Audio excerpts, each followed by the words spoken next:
Durant ces assises, il a été démontré comment la désinformation ainsi que le discours de haine ont été, partant de l'histoire de la province du Nord Kivu, à la base de plusieurs conflits entre communautés. Séance tenante, les différents orateurs intervenants ont mis un accent particulier sur l'importance pour toutes les communautés de la province de vivre en commun pour promouvoir la paix et bannir tout discours de haine, tel que précise ici David Fundi Asumaili de la division de la communication stratégique et information publique de la MONUSCO.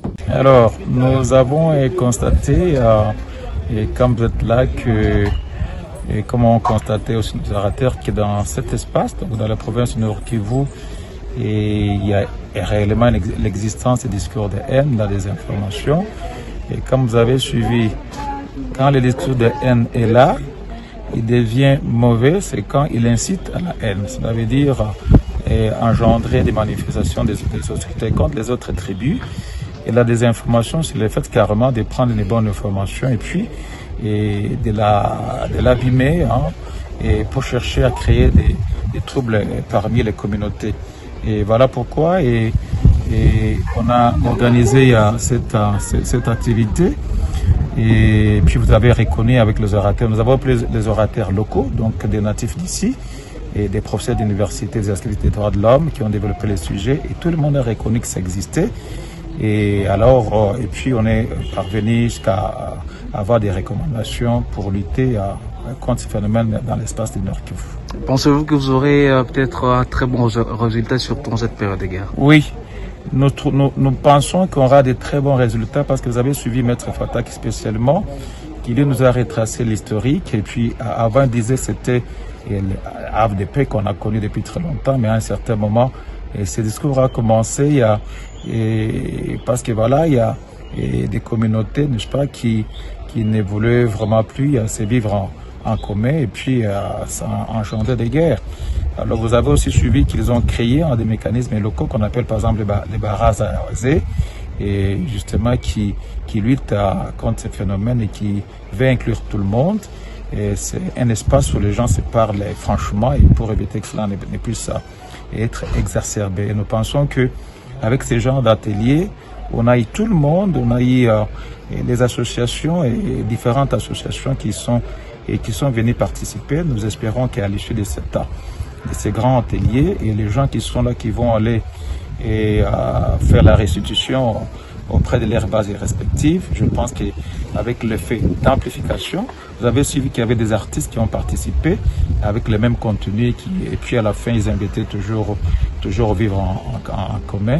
Et moi, je pense qu'avec le temps, on va réellement voir que ça va changer, que ça pourra apporter la paix dans l'espace du Nord Kivu. Les participants à ces assises se sont réjouis de cette initiative de la MONUSCO et ont pris conscience du danger de la désinformation ainsi que des discours de haine. Soleil Bayomba, président de la jeunesse Bunakima du territoire de Walikale, l'un des participants, a pris un engagement de toujours véhiculer un message de paix au sein de sa communauté. Je suis en train de remercier la MONUSCO pour cette séance. Pour nous donner les informations sur la lutte contre les discours de haine, parce que nous étions ignorants à un certain moment, parce que il y avait des informations qu'on était en train de relayer dans les réseaux sociaux. Tout ne sachant pas que cette information pourrait avoir des conséquences néfastes dans les jours à venir. Mais aujourd'hui, avec cet enseignement que la MONUSCO venait de nous donner, nous venons d'avoir plus des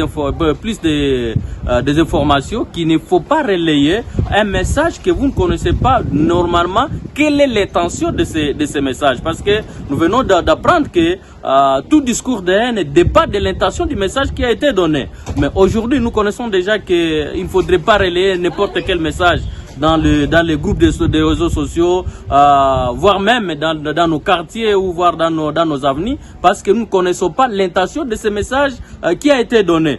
La MONUSCO a bien fait de donner cet enseignement. C'est à nous. Nous sommes en train de dire que nous sommes maintenant les porte-messages. Nous allons donner ce message à tous nos frères et sœurs de la province du Nord Kivu, voire de la RDC, pour qu'ils laissent aussi à relayer le message, qu'ils ne savent pas réellement l'intention de ces messages. Il a été démontré que le discours de haine ont plusieurs fois engendré les conflits menant à la guerre entre les communautés de la province du Nord Kivu. L'acceptation mutuelle ainsi que le vivre en commun tout en luttant contre la désinformation est aussi une voie pouvant mener à la paix et à une vie paisible pour les communautés nord-kivusiennes.